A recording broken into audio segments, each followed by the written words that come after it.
A criança da vida, o amor pode trabalhar, renovando os sentimentos no templo de luz do lar. Dispensa à infância o carinho da tua compreensão, conduzindo-a para o Cristo, modelo do coração. Cessada a infância, que é dia de luz e espontaneidade, as almas voltam de novo às lutas da humanidade. Educa os teus pequeninos. Quem não aprende do amor, recebe a lição amarga da experiência da dor.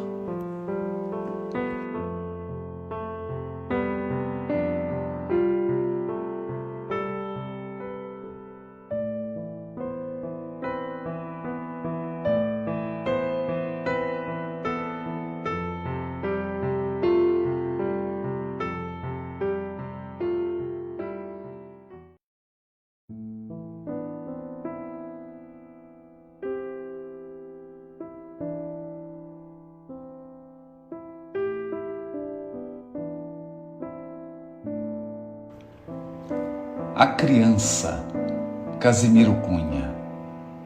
O coração da criança é como um lírio de luz, cultiva essa flor sagrada para o jardim de Jesus. No recomeço da vida, o amor pode trabalhar, renovando os sentimentos no tempo.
Pessoal, boa noite.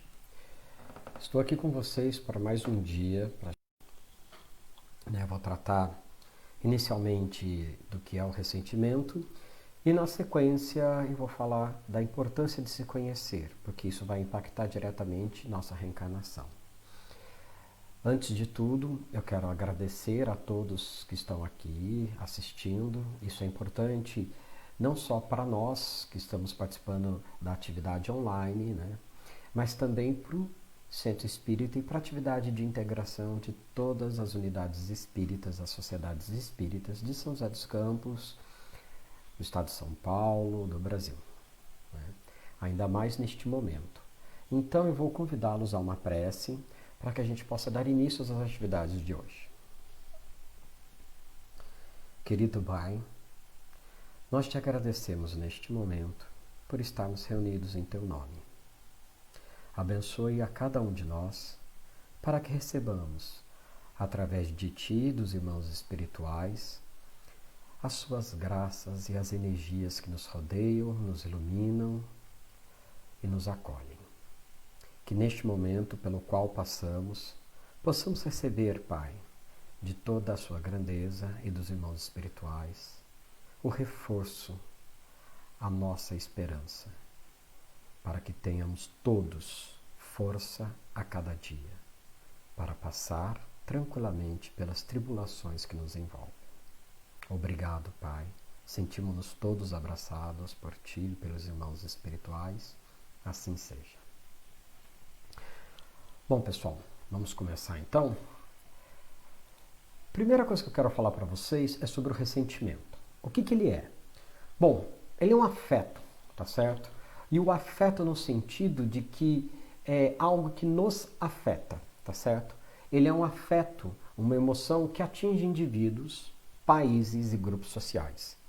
Eu posso citar como exemplo isso, a questão do ressentimento que a gente tem visto a partir do desejo da luta contra o racismo institucional que hoje está sendo feito nos Estados Unidos, através de uma ação inoportuna de um policial que levou à morte de uma pessoa. Os Estados Unidos se convulsionou. Isso por quê? Porque o afeto que atinge os indivíduos do grupo social envolvido reacende certas mágoas que não foram superadas, né?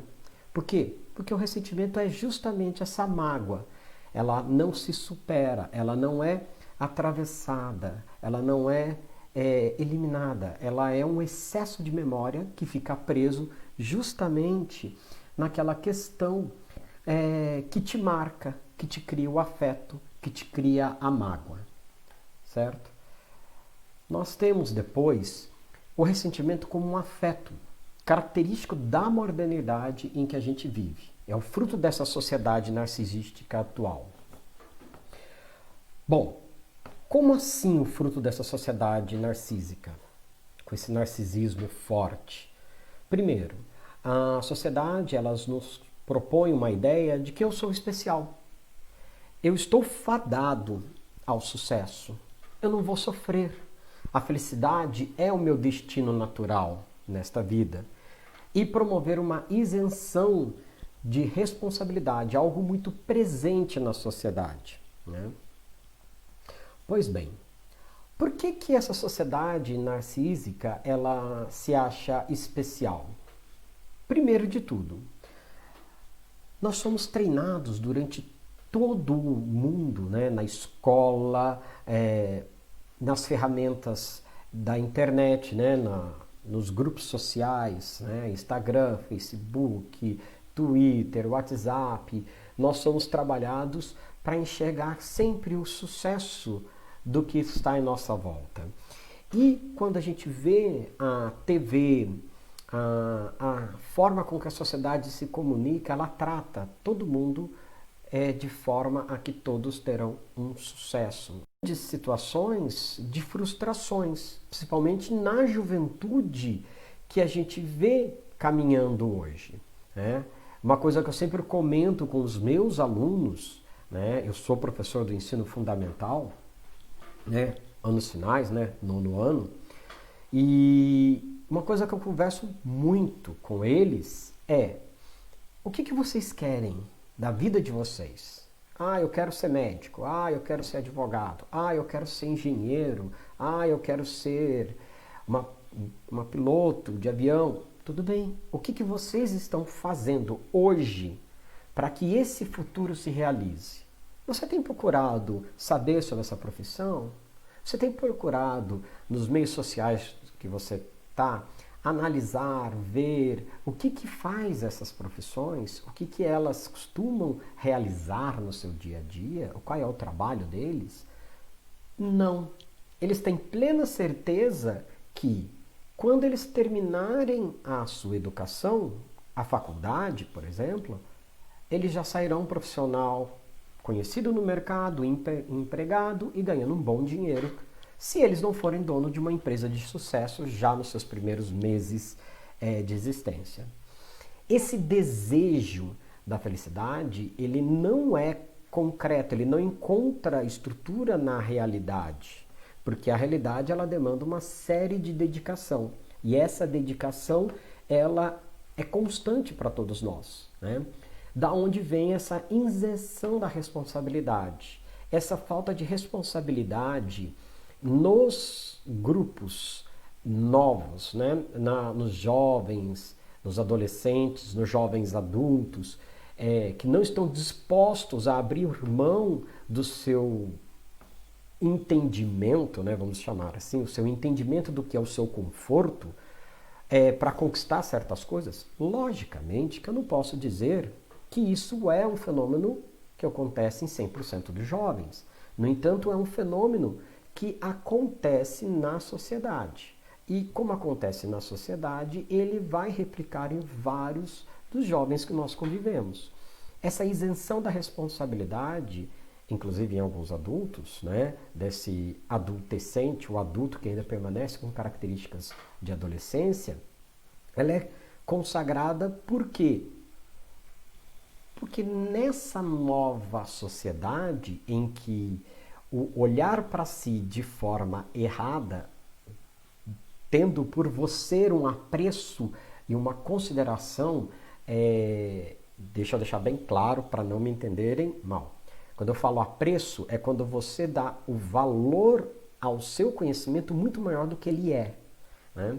Então você vai deixar as suas ações muito maiores do que elas são. Então você cria uma história, né? Muitas vezes ela é cultuada em ambientes sociais como Facebook, WhatsApp, Instagram. Você coloca uma foto lá, o TikTok, tinha esquecido, e essa foto vai representar o que você é. Então essa grande personalidade que você se tornou não encontra respaldo na realidade. Então você se isenta da responsabilidade, e há uma razão para isso, ok? Ela vem dessa falácia que é caracterizada pelo individualismo. Primeiro, é impossível ser sozinho. Nós não conseguimos ficar sozinhos. Nós somos seres extremamente sociais. O ser humano, seja biologicamente falando, seja psicologicamente falando, ou mesmo espiritualmente falando, nós somos seres extremamente sociais. E quando a gente não considera que recebeu alguma ajuda para construir algo, nós estamos só salientando a nossa ingratidão, a nossa capacidade de negar que a gente recebeu determinados apoios, né? Bom, a gente sabe que a ideia do homem que se faz sozinho, da mulher que se faz sozinha, ela tem um quê de romantismo nessa história, né? A gente cansa de ver histórias de empresários de sucesso que começaram do nada e hoje tem uma empresa gigante. Começaram como office boy na empresa e, quando teve a oportunidade, comprou a empresa. A gente sabe que no mundo real, do dia a dia, isso não ocorre assim. Existiu todo um suporte por trás da pessoa, existiu toda uma estrutura que garantiu a ela se realizar, montar, preparar, dar base para que ela construa aquilo que ela está fazendo. Então, quando a gente despreza o que nos cerca, considerando que nós, individualmente, seremos conquistadores da nossa realidade, a gente tem, no mínimo, ingratidão por aqueles que sempre nos apoiaram. Sejam pais, mães, irmãos, primos, primas, ou conhecer uma pessoa que te facilite um acesso a um determinado financiamento para adquirir aquela empresa, né?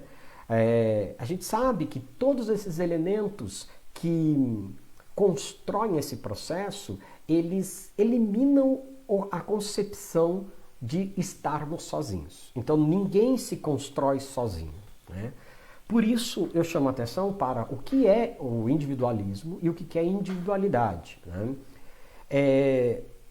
Olha só, o individualista, ele acredita que é possível realizar tudo o que ele realiza sozinho, sem ninguém, sem receber nenhum tipo de ajuda. O máximo que ele vai fazer é usar alguém para que ele possa, sozinho, crescer, tomar certas posições, escolher determinados caminhos, tá? Já a individualidade, ela é uma experiência. Ela é essencialmente a experiência da existência. E não é existência física, é uma existência espiritual.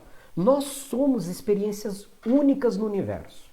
Cada um de nós temos as nossas próprias histórias, cada um de nós temos os nossos próprios caminhos, cada um de nós tem a nossa construção. Essa construção, ela não é somente nesta vida, ela vem de outras vidas, né?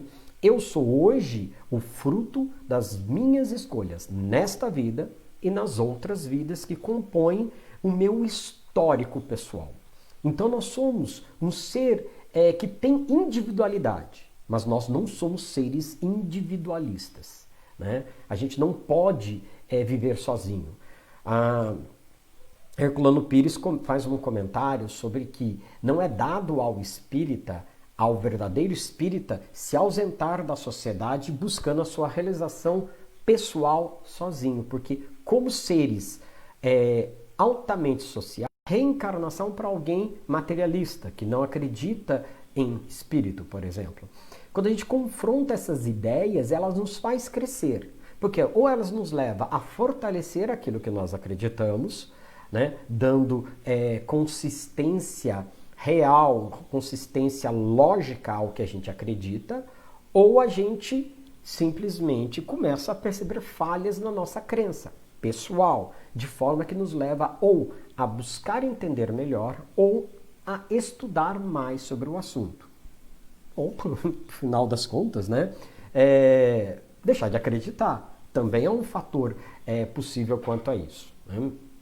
Pois bem, a individualidade, ela é então essa experiência que cada um tem, desde a sua história inicial dentro do universo, né? E isso é importante para nós porque ela nos dá conhecimento pleno daquilo que nos virá a nos pôr à prova, né? A gente não pode esquecer disso. Uma vez numa discussão, num curso sobre mediunidade, eu fui perguntado, né? Não diretamente, eu fui perguntado, sabe quando a gente está ouvindo as pessoas e daí de repente você se pergunta? Então eu fui perguntado por mim mesmo sobre a questão do elemento único que há em mim perante esse universo. E é uma coisa interessante porque eu só pensava o seguinte: tudo que eu passei não encontra reflexo no que a outra pessoa ou outras pessoas passaram no universo. O quão grande, apesar de eu ser uma pequena partícula desse universo, o quão grande é a realização da minha vida. Dentro disso, eu passei a me respeitar como pessoa, como espírito, muito mais. Simplesmente por entender que a existência que eu tenho, ela é única. E ela só faz sentido se eu compartilhá-la com alguém ou alguéns, né? Porque eu sempre prefiro estar no meio de pessoas, né? E quanto mais pessoas amadas, melhor é. Não agora, né? Agora a gente tem que ter um pouco de isolamento social. Bom, mas o que o ressentimento ele tem a ver com a reencarnação, né? E aqui eu vou chamar Nietzsche, no livro chamado Genealogia da Moral. Ele fala o seguinte: o ressentimento é uma vingança imaginária adiada. O que é isso? Primeiro, o que é uma vingança imaginária? Ela é aquela vingança em que você, ao se sentir atacado, magoado por alguém, você constrói uma vingança para aquela pessoa. Né? E essa vingança ela é imaginária. E sempre ela envolve a esperança de que aquele que me magoou irá pagar pelo mal que ele fez. Normalmente invocando a justiça divina. Né?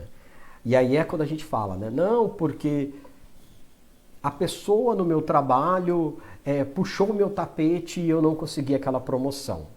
Né? Mas não tem problema, Deus há de ver isso. Um dia ele vai pagar pelo que ele me fez.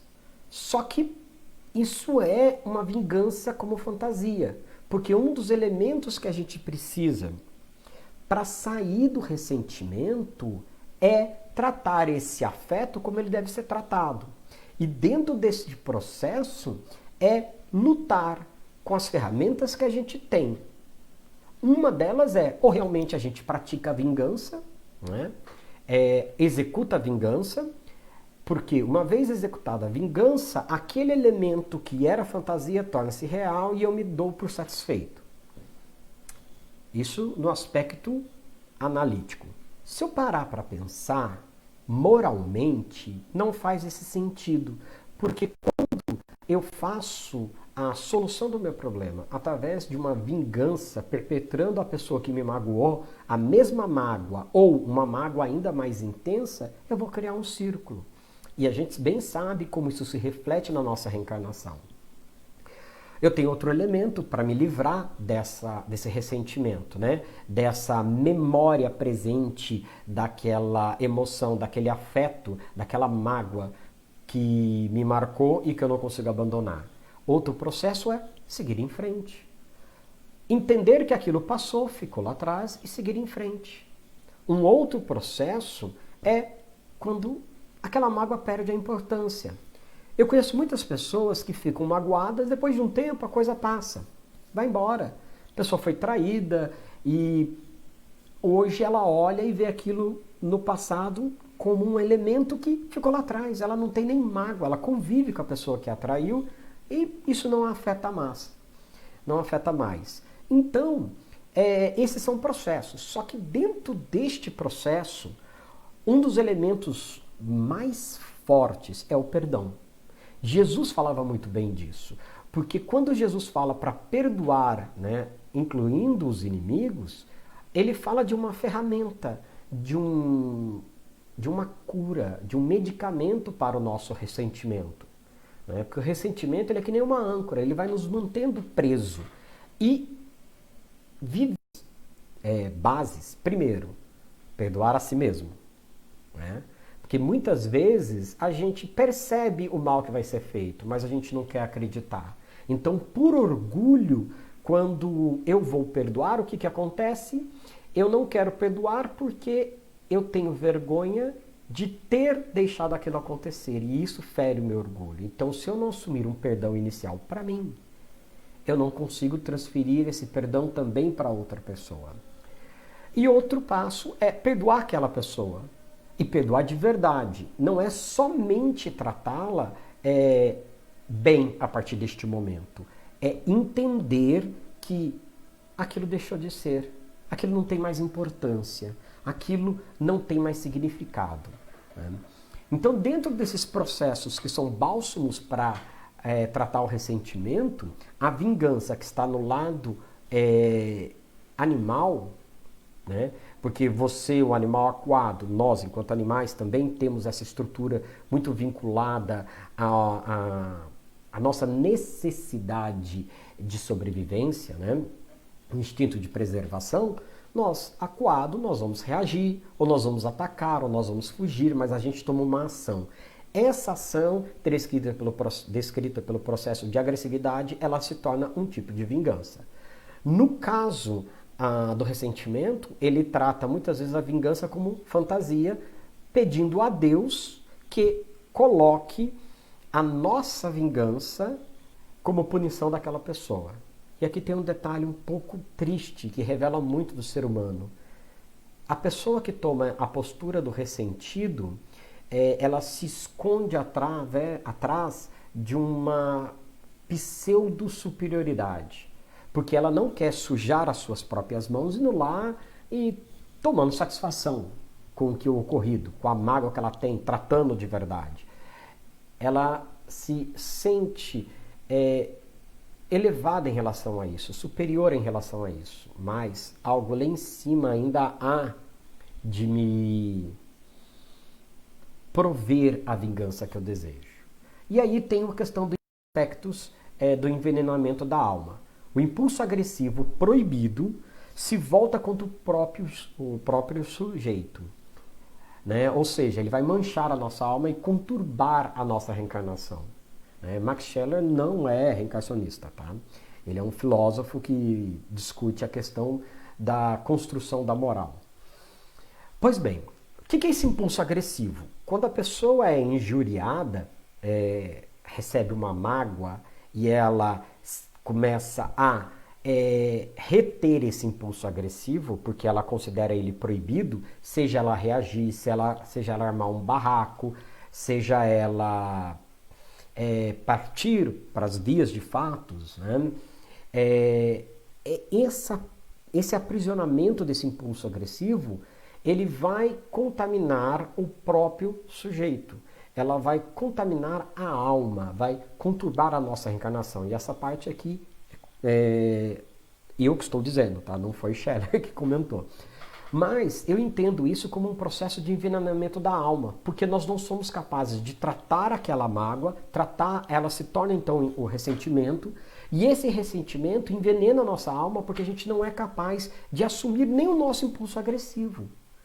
A gente não assume nem o nosso impulso agressivo, nem os impulsos nobres, né, como o perdão. Então a gente fica nesse limbo de ressentimento, né, de reviver essa dor constantemente e nunca deixá-la apagar. Bom, aí eu vou entrar no aspecto do conhecer a si mesmo, né? E eu chamo para isso o Livro dos Espíritos, né?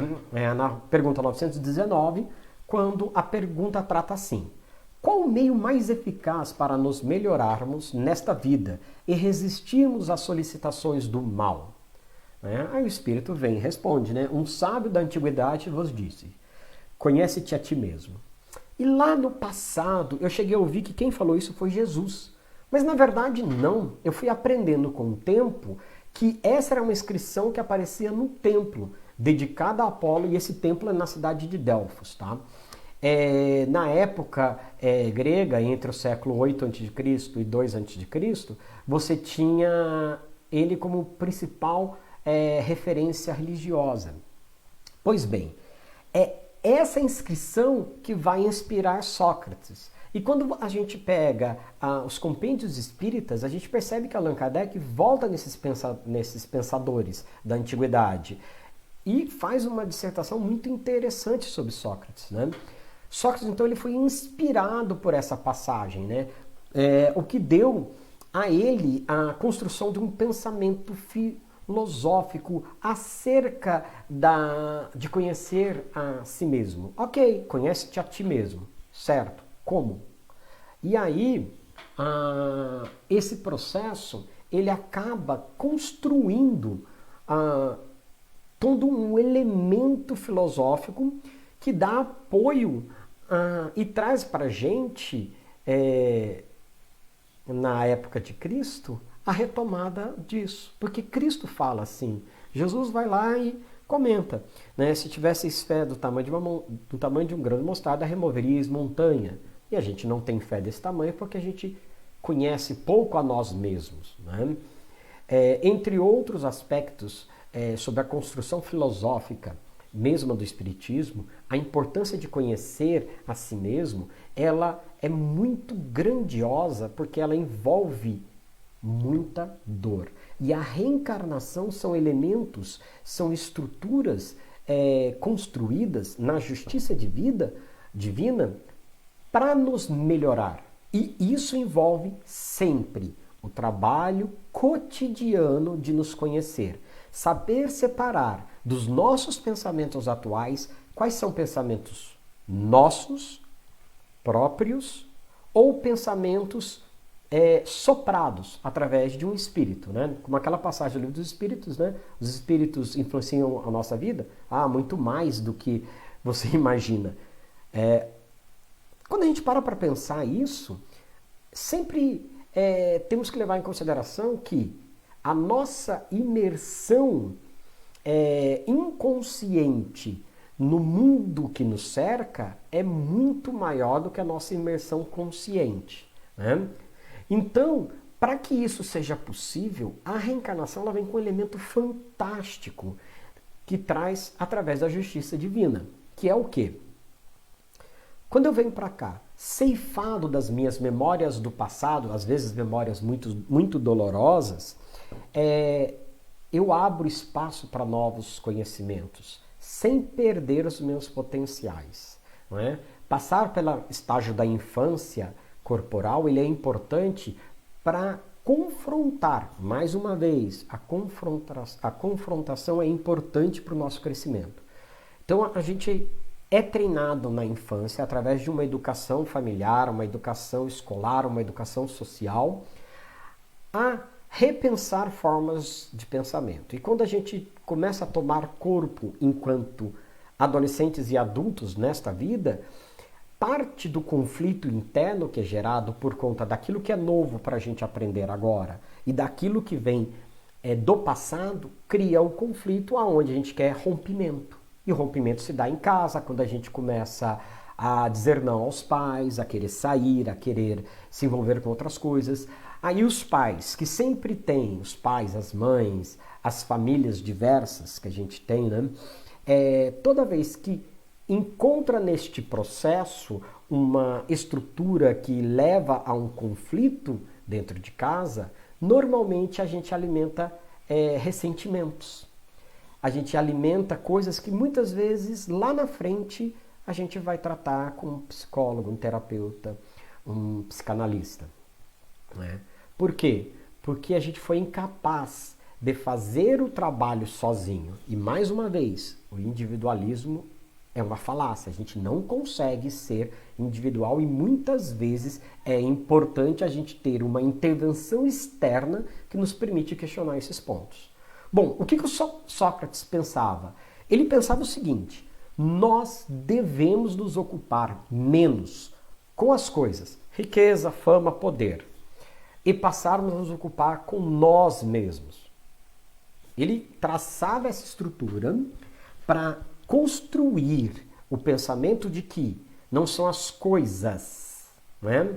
Mas sim o ser que importa. E ele fazia isso num debate, né? Conversando. Hoje nós temos a oportunidade de fazer isso sobre várias formas. Só que a sociedade, e aí a gente volta de novo naquela sociedade narcisística, individualista, a sociedade moderna, que sofre uma série de transtornos por conta disso, simplesmente porque ela abandonou o ser e passou a valorizar a coisa. O que eu tenho reflete aquilo que eu sou. A casa, o carro, a roupa, o aparelho de celular. A gente às vezes gasta absurdo no aparelho de celular e não usa 50% do recurso que ele nos oferece. Por quê? Porque ele é bonito e vai te destacar frente a outros. E a gente vai criar um monte de desculpa pelo fetiche do produto, né? Um monte de desculpas. Ah, porque ele é muito bom, porque ele não trava, porque ele... Mas o que a gente usa de real? Ah, não, eu navego na internet, uso os aplicativos sociais e mais nada. Então por que você precisa de um robusto assim? Não, eu trabalho, eu uso ele para escrever, eu uso ele para fotografar. Ok, eu entendo, ele se tornou uma ferramenta de trabalho. Mas eu me vejo muitas vezes desejando um equipamento que no fundo não vai ter serventia nenhuma para mim, mas o fetiche do produto é muito maior do que a real serventia dele para mim, né? Então esse elemento ele é importante, porque nós temos que deixar as coisas, nos preocupar com as coisas para podermos desenvolver o ser. E aí a gente tem outros apoios, né? O que ele fazia, né? Com essa questão do conhecer a si mesmo, podia surgir um questionamento simples, né? Com que propósito deveria ocupar-me comigo mesmo, né? Bom, o caminho que vai me permitir ter acesso à verdade é somente este, quando eu abandono as coisas e começo a analisar quem sou, né? E não é uma verdade qualquer, por exemplo, fórmula química da água, 2 mais 2, a matemática, não. Ela é uma verdade que vai transformar a gente, que vai nos mudar, que é capaz de alterar o próprio ser. E aí entra a responsabilidade, e a gente não pode delegá-la a qualquer outra pessoa. A responsabilidade de transformar a minha verdade. E a verdade é muito individual, né? Porque daí vem da individualidade e não do individualismo. Eu tenho as coisas que eu acredito. Eu acredito no espiritismo, eu acredito na reencarnação, eu acredito na justiça divina. Isso sou eu. Como tem um monte de pessoas que também acreditam nesses elementos, né? Só que quando eu acredito nisso, essa minha verdade, ela passou por um processo de me transformar. E para isso eu preciso abandonar as coisas e me começar a focar no ser. Porque só assim eu consigo fazer a autotranscendência, né? Que é o que Sócrates fala, né? Eu preciso me conhecer para saber como eu vou ser capaz de alterar a minha relação comigo, com os outros e com o mundo. Porque é só na relação que eu consigo ver realmente a mudança. Por isso que nós somos seres sociais.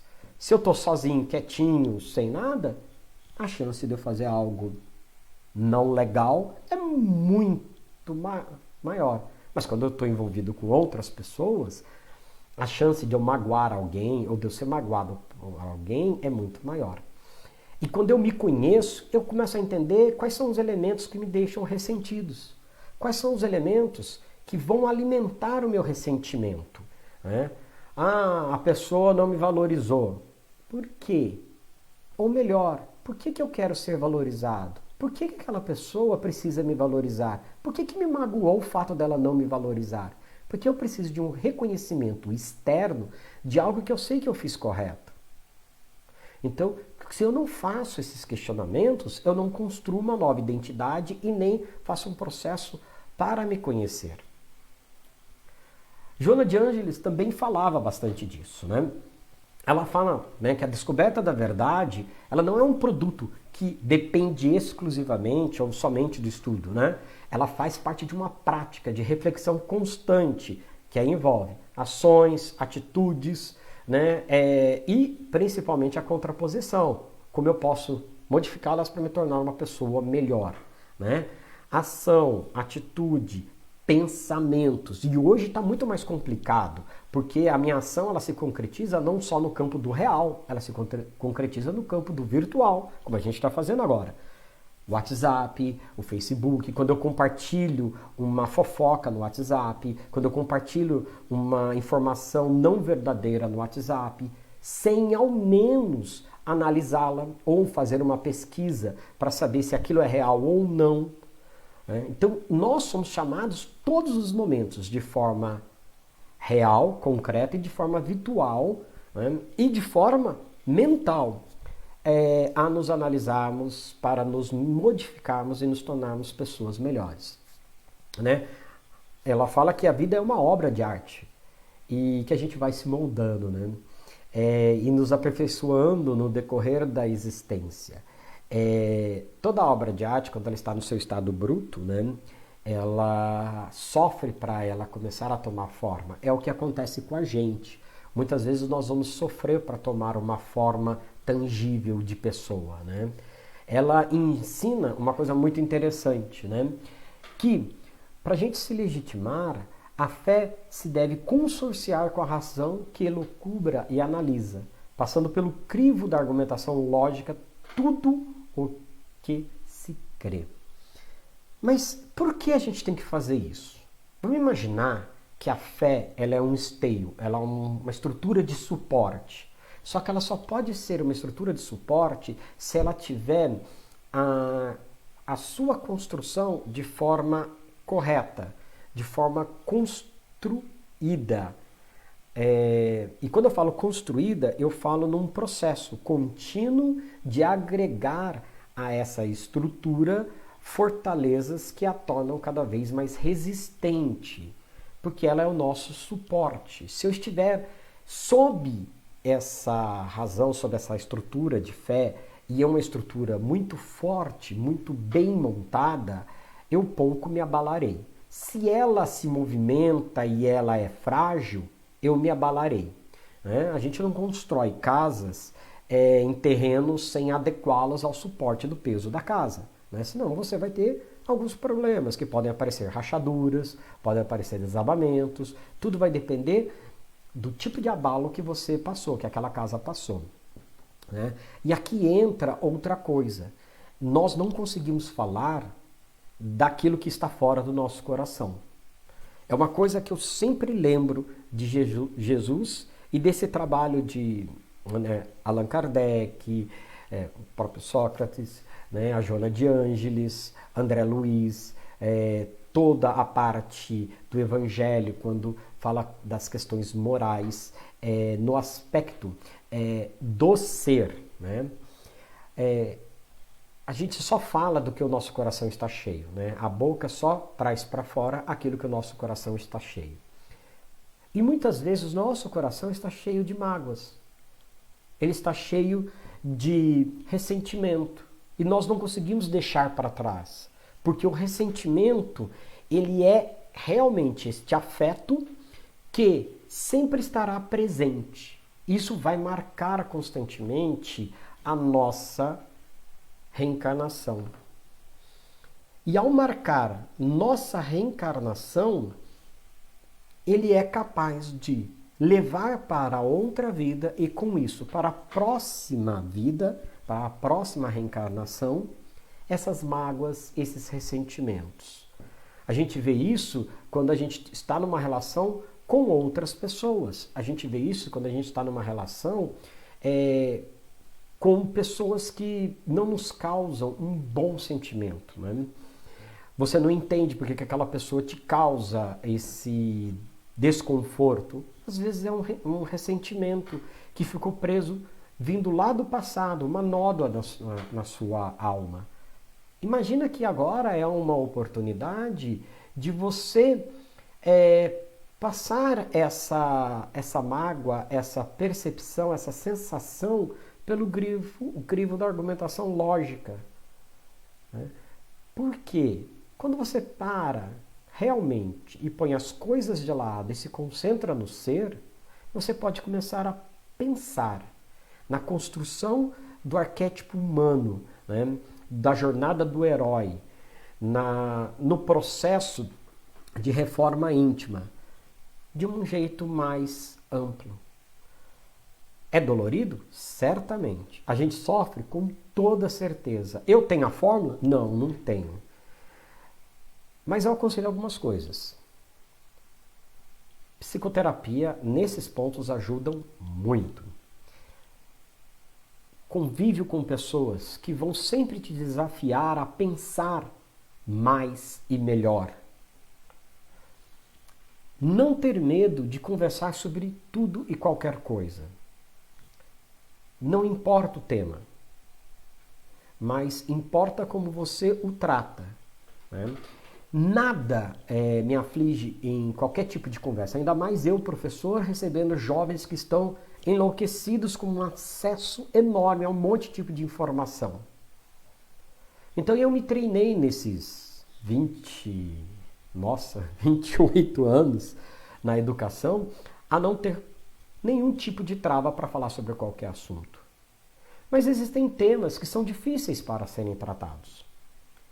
E aí eu busco conversar com pessoas que eu confio, com pessoas que eu sou capaz de atender bem, entender bem. Atender no sentido de receber aquilo que vem dela.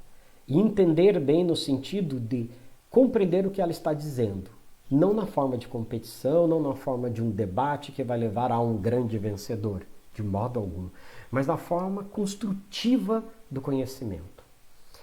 Quando a gente está exposto e está disposto a fazer isso, isso nos ajuda muito. E a casa espírita, ela é uma ferramenta para isso.